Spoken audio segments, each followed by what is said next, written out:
Not many Canadian artists had the opportunity of performing publicly with Glenn Gould.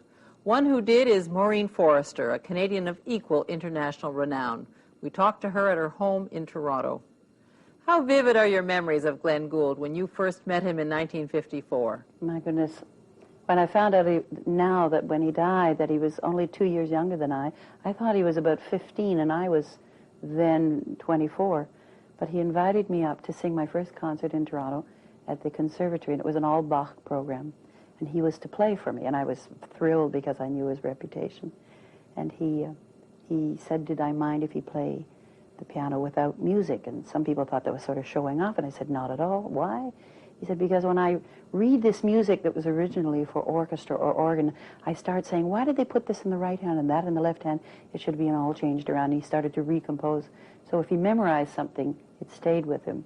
And but I remember him as being an odd young man, and I was very much in awe of him. But he had his warm and friendly side as well. He liked to joke a lot. Why do you call him an odd young man? Because since, you know, he became so active at the CBC, all one heard around here from technicians who worked with him was how kind he was, how humane he was, how funny he was. Yeah, he was a bit corny with his funny business. And the things that he found funny were sometimes a little silly, but he was a wonderful person. I was in awe of him because I came from a very simple background, and he used enormous words that I didn't really understand about music. My kind of music was just standing up, opening my mouth, and making sounds. He could analyze everything, and he could tell you why a composer wrote something in such a way. And it was always, you know, very deep and very, very knowledgeable. One gets the feeling, too, he was entirely unpredictable. I gather he just worshipped Barbra Streisand, for example. Yeah, but I do, too. And yet he was a foremost Bach player. Oh, but he could play everything well. Well, I remember, though, when I was having tea one day with Vincent Massey while he was Governor General, he said, I would like you to do something for me. Would you stop that young man singing and making funny gestures when he sings? It's very disturbing for the audience. And I said, well, that's just him. That's the way he does it, and you have to get accustomed to it. I don't think he knows he does it. He very often conducts himself. When he's playing with one hand, he conducts with the other hand, and it's rather strange to look at. But if you close your eyes, it's very beautiful to listen to.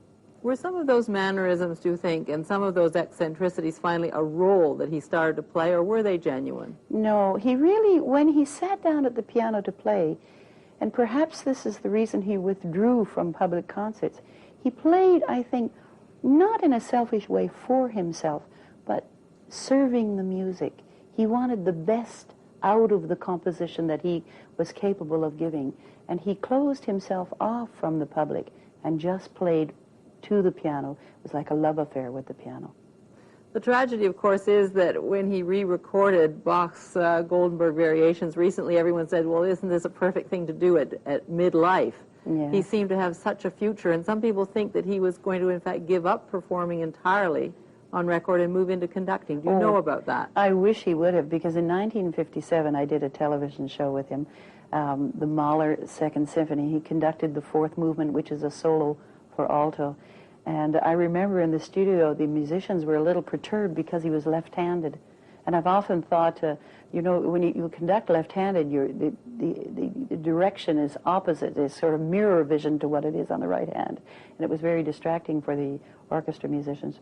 But I've often thought of what he would have gotten out of an orchestra if he could conduct. And I wish he had in his lifetime, because there are too few great conductors around, and I'm sure he would have been one of the giants. You're going to be performing at a memorial concert for him. What will you be singing? Well, what I first sang with him way back in 1954, which is from the St. Matthew Passion, the Erbarme dich, have mercy on me, Lord. It's going to be a difficult day for you. I hope I can do it. I'll try. Thanks for talking to us.